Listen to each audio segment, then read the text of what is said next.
what were those things that like the highlights of last year? Do we want to bring more of those into this year? What new and exciting things do we want to try?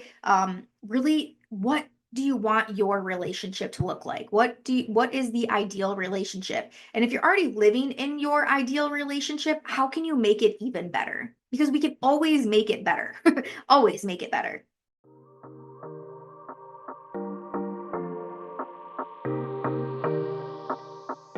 I'm Rachel, and you're listening to the Owning Your Sexual Self podcast.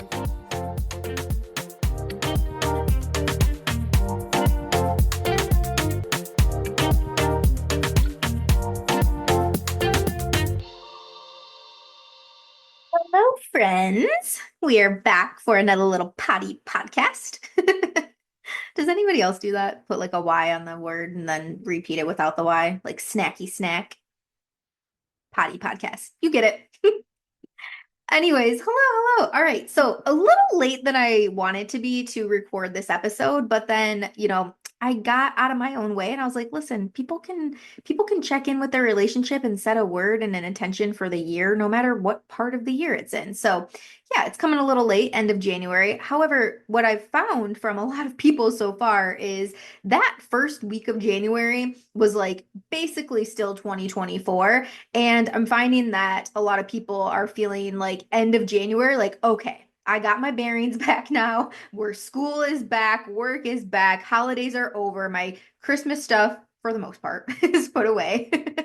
We still have some of our Christmas stuff up, no judgment.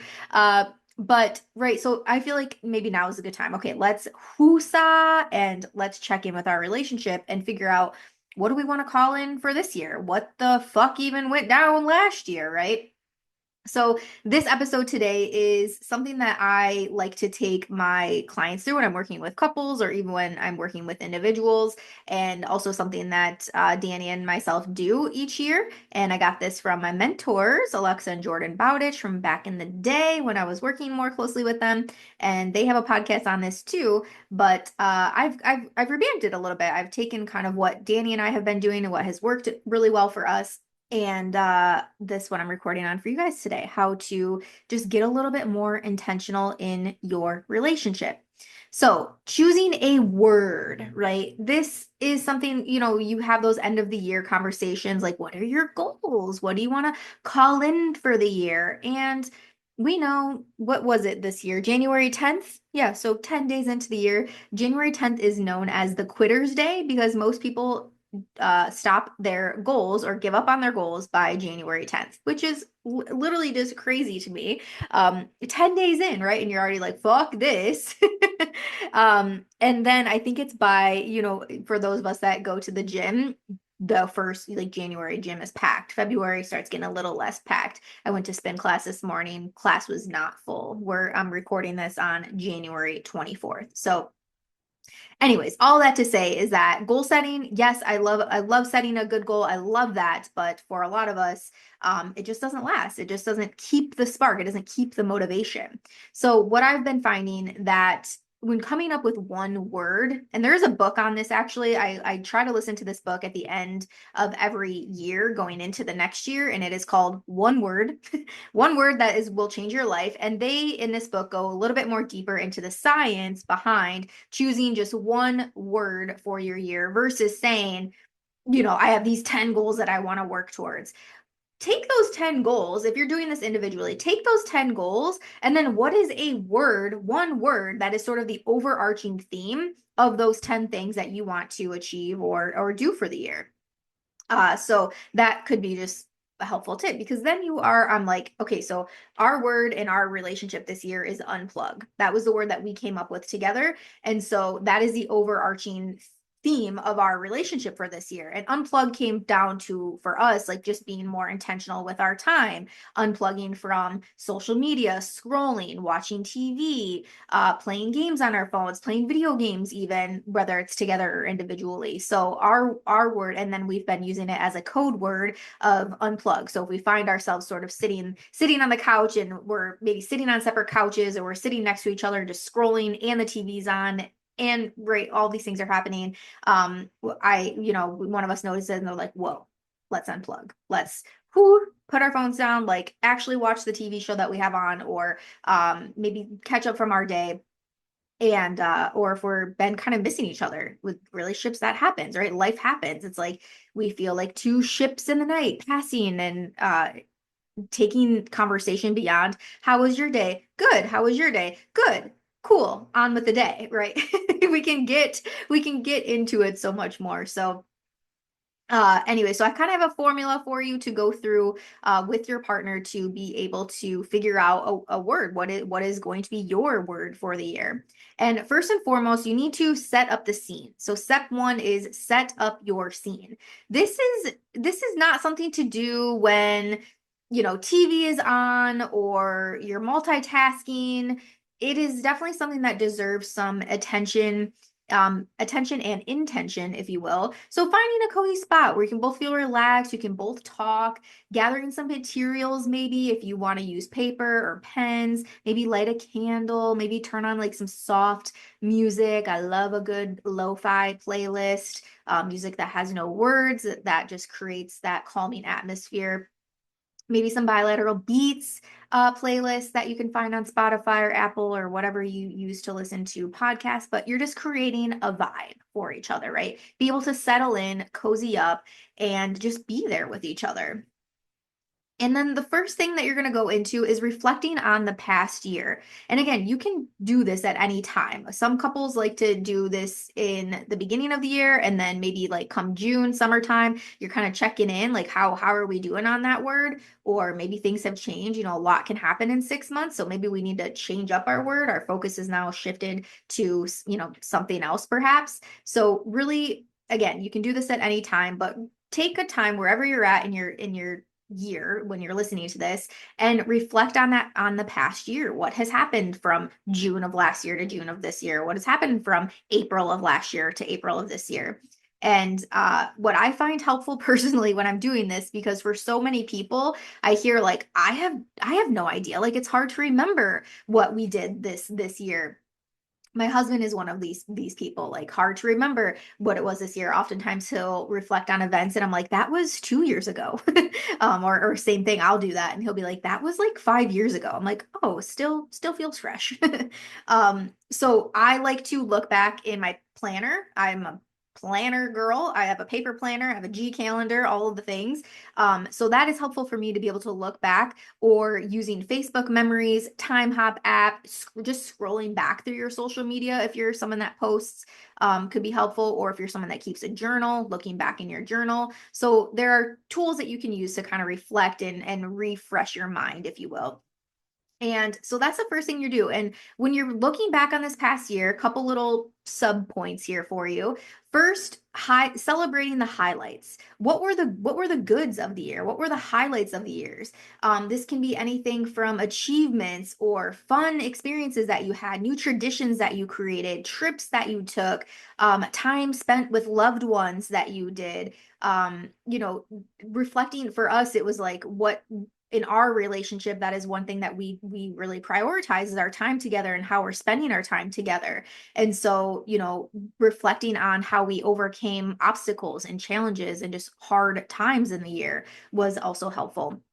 And that kind of actually rolls me into number two here, two on your sub points. So you're going to celebrate the highlights, so celebrating the wins, and then going into acknowledging the challenges, because every relationship has them, you guys. There's no perfect unicorn and rainbows relationship out there. I promise you, we all got problems. We all got things that we need to address. The more that we avoid them, the worse it's going to get. So the more that you can step into a place of vulnerability and realness and rawness and truth and openness, the better. But being able to acknowledge those challenges. So thinking about what was the shit that came up this past year? Like, what did we overcome? Did we get a new diagnosis from the doctor that we weren't expecting? Was our kids struggling in school and we were able to, overcome that? Did we have hard times financially? Was our sex life kind of bleh, right? Like, thinking through what were those challenges that you overcame together or even individually. And then really evaluating on the growth. What did you learn from those challenges? What can you navigating through those challenges, what can you pull from that worked really well? So you're kind of building up your set of tools that you know for you as a couple was really good. So for us, I've talked about this a little bit, but for us, we had made some career changes, stopped some things, start some things, change some things. And our past year, one of our biggest struggles was financial stuff. And so that was difficult. That was difficult for the both of us. It was difficult for both of us to just be honest about that, honest how we were feeling, honest about what our bank accounts were looking like, honest to what our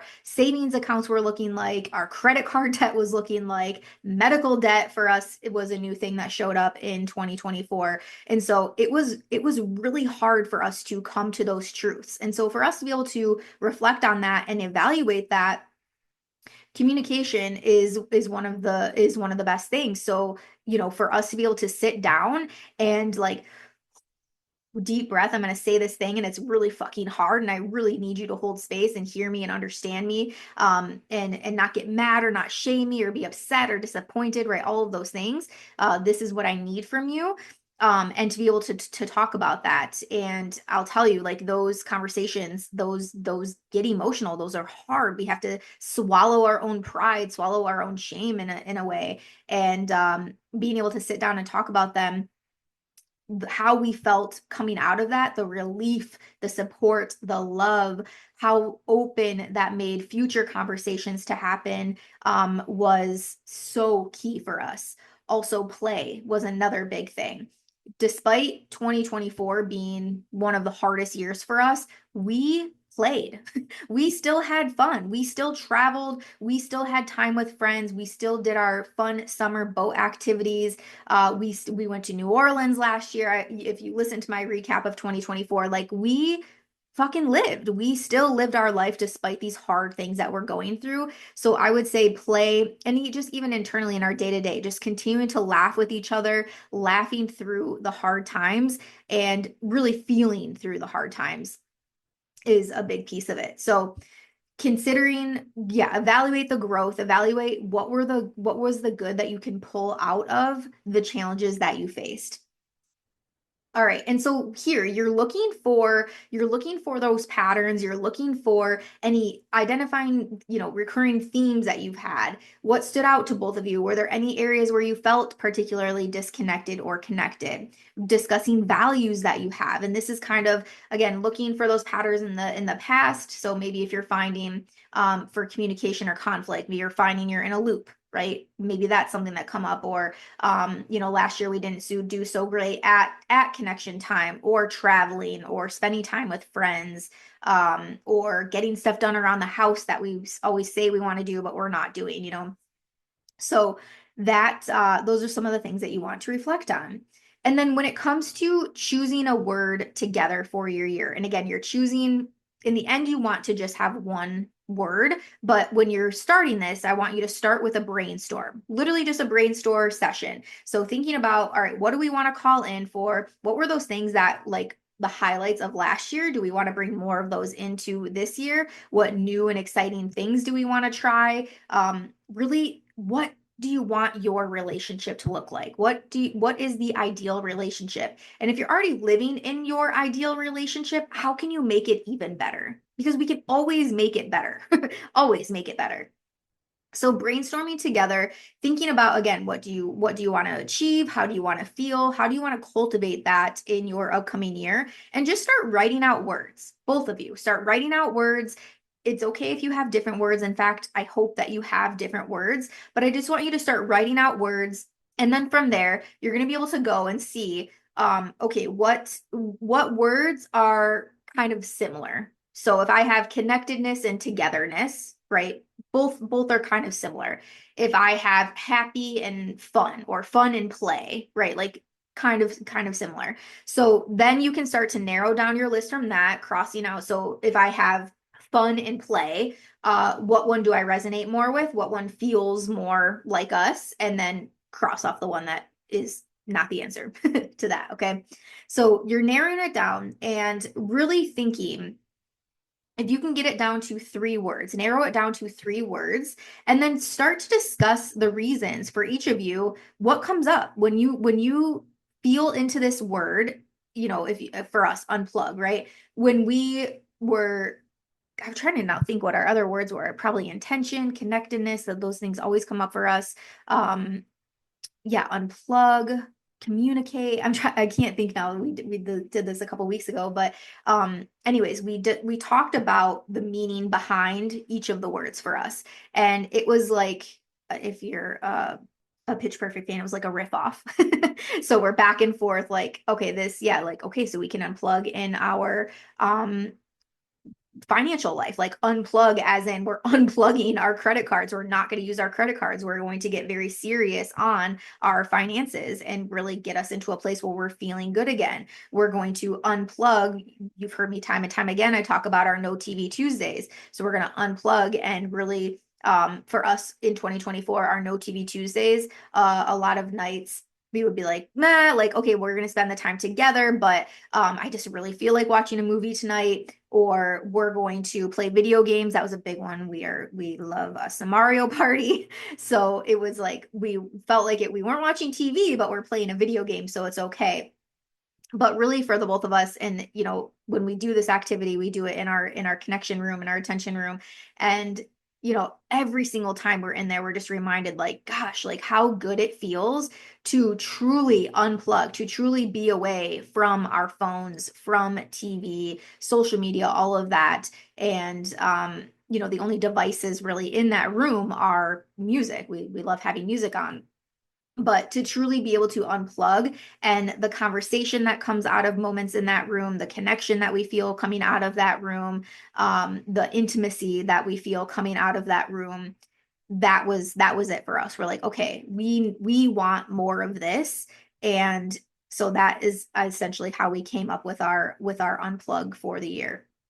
And there was other things that came up around this, friendships, relationships, family, unplugging from other people's problems, not allowing them to creep into us, unplugging from other people's expectations of us, what we should be doing, what our relationship should look like, all of that. So unplug was it for us. Um, and really, you want to make sure that this word embodies both of you. You don't want to feel like, oh yeah, babe, like you really liked this word. Like I think I was really pushing for, fuck, because I want to say I was pushing for intention, but I actually ended up choosing intentional for my word for my personal word for the year. And you really don't want to have the same word for yourself and your relationship. And so with my word being intentional, that fit into us, our word being unplug. And so you want to make sure that it really embodies the both of you, and you want to make sure that it feels like a shared vision, a shared exercise that you're doing, because this is really going to serve the both of you as, again, being that guided principle. So if you want to create an action plan around this, you can set some intentions around this. So if you want to, maybe you went backwards and created the word and then created the goals around the word. But really, just as I kind of gave some examples a minute ago with unplug, what does that mean for us? Jotting those things down. So then you sort of have the pathway, right? Like I plug the address into my GPS, and then it's going to give me the step-by-step directions how to get there. That's what you want to kind of do with your process here. And then visual reminders. As I said, we kind of are using it now as a code word in our relationship in moments where we're feeling disconnected, like a boop, if you will. And it's in the book, they mention this: writing it down, making it your wallpaper background, putting it on your bathroom mirror, putting it in your car somewhere, like somewhere that you're going to see it often. Share it with others. Share with others what is your word. So if you're listening to this show, this is my invitation to you. After you do this with your partner, message me, DM me on Instagram, email me, whatever you want. But I would love to hear what word it is that you come up with together, and then how that's going to look, how that is going to be your path for this upcoming year. And so yeah, your visual reminders.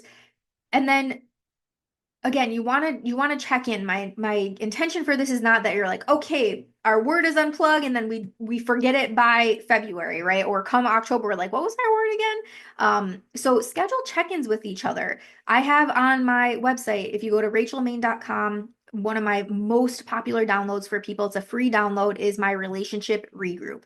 Download this, and this can set as your regular check-in that you have with your partner.